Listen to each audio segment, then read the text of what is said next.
Democratic Senate candidate Jon Ossoff joins me now from Savannah, Georgia. Welcome to the show. Glad to have you in this new year. Let's get right into it. You trailed Senator Perdue in the general election by over 88,000 votes. The latest polls show you neck and neck, but what makes you think that the outcome will be different this time? Hey, Lana, thank you so much for having movement energy in Georgia right now. We are on the cusp of a historic victory, and it speaks to how far Georgia's come. That Georgia's the most competitive battleground in the country, that our standard bearers are the young Jewish son of an immigrant and a black pastor who holds Dr. King's pulpit at Ebenezer Baptist Church. We are knocking on tens of thousands of doors per day. We made nearly 1 million phone calls yesterday. We've hired thousands of young people from diverse communities to organize their own networks, their own communities. And the record-shattering early turnout shows the power and strength of those efforts, a people in Georgia committed to defying voter suppression, demanding a higher quality of life, demanding equal justice for all. Well, Republicans have been portraying you and Reverend Warnock as radical socialists, but you are, in fact, a moderate Democrat. And there's several policy positions, including the Green New Deal, defunding the police, in which you have spoken out against the more liberal wing of your party. So tell our viewers how you intend to push back against the Democrats if you don't agree with what they're supporting if you are, in fact, elected. Well, Lana, I'm not running to be a partisan soldier. I'll stand up to Republicans who don't have Georgia's best interests at heart, and I'll stand up to Democrats who don't have Georgia's best interests at heart. What I want to do is help Georgians live better lives, expand the Pell Grant program so no one has to take on debt to get a 4-year degree from a public college or an HBCU, raise the minimum wage to $15, make historic investments in infrastructure, transit, transportation, and clean energy to create jobs and upgrade our quality of life, pass landmark civil rights and voting rights legislation to secure equal justice for all and safeguard the franchise for all Americans. I cut my teeth working for Congressman John Lewis. It's his legacy, his spirit, and his philosophy that echoes now through Georgia as I run alongside Reverend Warnock in these historic Senate races. Well, no matter who wins these races, their party will have a razor-thin majority in the Senate, or in the case of Democrats, really a 50-50 tie with the vice president and breaking that tie. You know, Americans are frustrated with how Congress has acted or not acted, particularly in terms of COVID relief. How would you try and keep that body from just freezing on major legislation if you are elected? And what do you think the major priority should be of the Biden administration if you and Reverend Warnock are able to give the Biden-Harris administration control of the Senate? Lana, what's happening right now in Washington is a perfect illustration of why we must win these Senate races in Georgia. Everybody remembers what Mitch McConnell tried to do to President Obama, blocking everything for its own sake, exercising power ruthlessly for its own sake, years of obstruction and gridlock. And that is exactly what Mitch McConnell will try to do to Joe and Kamala if he maintains control of the Senate. In fact, he's doing it right now, even with a Republican in the White House.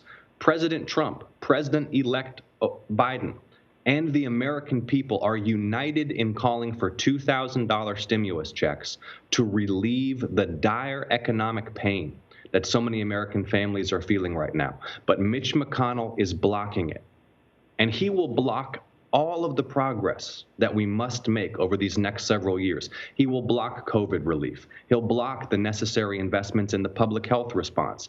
He'll block our efforts to reopen hospitals that have closed here in Georgia. He'll block the increase to the minimum wage. He'll block the investments in infrastructure and clean energy and job creation that we need.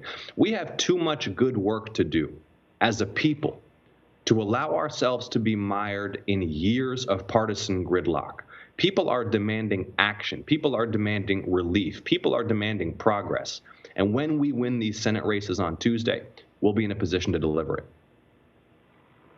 Well, but to actually deliver it, and for any party to actually deliver it, there is the question of the filibuster. You have said in the past that you would look into it. How are you feeling now about the question about removing the filibuster in the Senate? I remain open to changes to Senate rules and will consider those specific proposed changes, taking the long view, thinking about their long-term implications. But let me be very clear that I intend to enter the United States Senate to legislate on behalf of my constituents, not to be mired in partisan gridlock. And I will take a view on changes to Senate procedure in order to make sure that we can get things done for the people. So along those same lines, after the confirmation of Judge Amy Coney Barrett to the U.S. Supreme Court, you said you did not support expanding the number of justices on the bench just because, and this is your quote, a justice may be confirmed with whom we disagree on policy. Do you still feel that way? As you know, President-elect Biden has said that he is interested in studying the issue. Yeah, my position is firm, clear, and unchanged. My deep concern is that ideologues who have been appointed to the court may strike down landmark legislation, the Civil Rights Act, the Voting Rights Act, may undermine the precedent of Roe v. Wade and attack the privacy of women's health care, undermine access to safe and legal abortion, may expand corporate power in politics with more disastrous decisions like the Citizens United decision, which allows limitless corporate spending on American politics. The U.S. Senate plays a vital role in reviewing the qualifications and philosophy and confirming judges who are nominated to federal courts. And I will take a view in the U.S. Senate to ensuring that judges who are nominated are going to stand up for voting rights and civil rights, are going to stand up to uphold the precedent of the privacy of women's health care, and who will not work based on an ideological or partisan agenda to expand corporate power in politics, but will protect the right of the people to determine outcomes in our democracy. But if you feel that way, and the president, at that point, Biden, asks you for your support because the court is not upholding those things that you just espoused as core beliefs, would you reevaluate your support for expanding the Supreme Court? As I've said, Lana, I don't support adding justices to the court just because you don't agree with the judicial philosophy of a justice who's just been confirmed. And I will use my best judgment to vet nominees to the federal judiciary rigorously and ensure that I believe they're going to impartially uphold the rule of law and not pursue a partisan ideological agenda on the court. Okay. I want to get personal with you for just a moment, if we can. We're now in 2021. Everyone was really happy to see 2020 go because it was a rough year, and it was rough on lots of levels, and it humbled all of us. And I wonder, as we head into this new year, what lessons you're taking, and if you could share some way in which you were really humbled in the last year. And I'm not talking about like, oh, all the people who came out to support me really humbled me, but a way in which you just got your knees knocked out from underneath you, that you're willing to share with our viewers and take with you if you are in fact elected to the U.S. Senate. Well, Lana, my wife came down with COVID in July, and she works as an OBGYN doctor at Grady Hospital in Atlanta. She delivers babies. She works mostly in labor and delivery. She just finished working many weeks of night shifts just now. And when she got sick, as this disease has impacted so many families across our country, it just drove home the vulnerability that we all have at a moment of public health crisis like this. And the political campaign and all of those concerns fell away. Everything fell away except for concern for my wife's health. And I know that so many families right now have loved ones in the hospital. So many families have lost loved ones and been unable to touch them and speak with them directly in those final moments. And so as we enter this new year, my heart goes out to everybody who has suffered in 2020, everybody who has suffered loss, everybody who is suffering financial hardship. And I just want to reassure everybody who's watching that better days are coming. Help is on the way. Keep the faith, and we're going to get through this together. Well, everybody is hoping for better days ahead.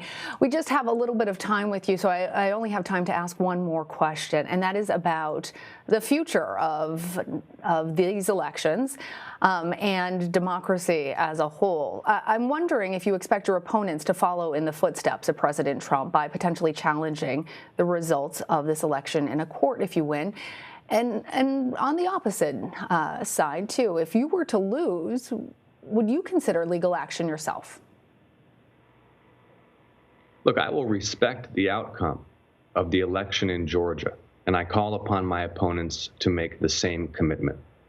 Our democracy only functions when we abide by it, and when we abide by the will of the people. And these efforts to disenfranchise black voters in Georgia, for example, my opponent and the other Senator Kelly Loeffler and Georgia Republicans have been filing lawsuit after lawsuit to purge the rolls, to make it harder for people to vote. It is an open attack on black voters in Georgia, and it's a disgrace, and it's an echo of the legacy of Jim Crow. But let's also think about the future that we have the possibility of delivering for this country when we win. We've just had 4 years of scandal, outrage, hatred, racism, fear-mongering, deep division. We've just had a year of outrageous incompetence by our own government. And I want folks to believe and know that our potential as a country is limitless. We're not going to be defined by these last 4 years. There's a new day dawning. And it starts with victory in Georgia on Tuesday. And if you're out there in Georgia watching this broadcast and you haven't yet voted, make a plan to vote on Tuesday so that we can make history, and so that our victory will be the mark of a new era in American politics and American history. Jon Ossoff, so many more questions for you. Thank you for joining us today, and hope you'll come back on the show. Would love to. Thank you so much for having me, Lana. I want to note CBSN also reached out to Jon Ossoff's Republican challenger, incumbent Senator David Perdue. Perdue's campaign has repeatedly declined our invitation to come on the show, though the offer still stands. And of course, you know, CBSN will have full coverage of the Georgia elections all day Tuesday. We'll have a special 2-hour edition of Red and Blue and election results as soon as they come in throughout the night.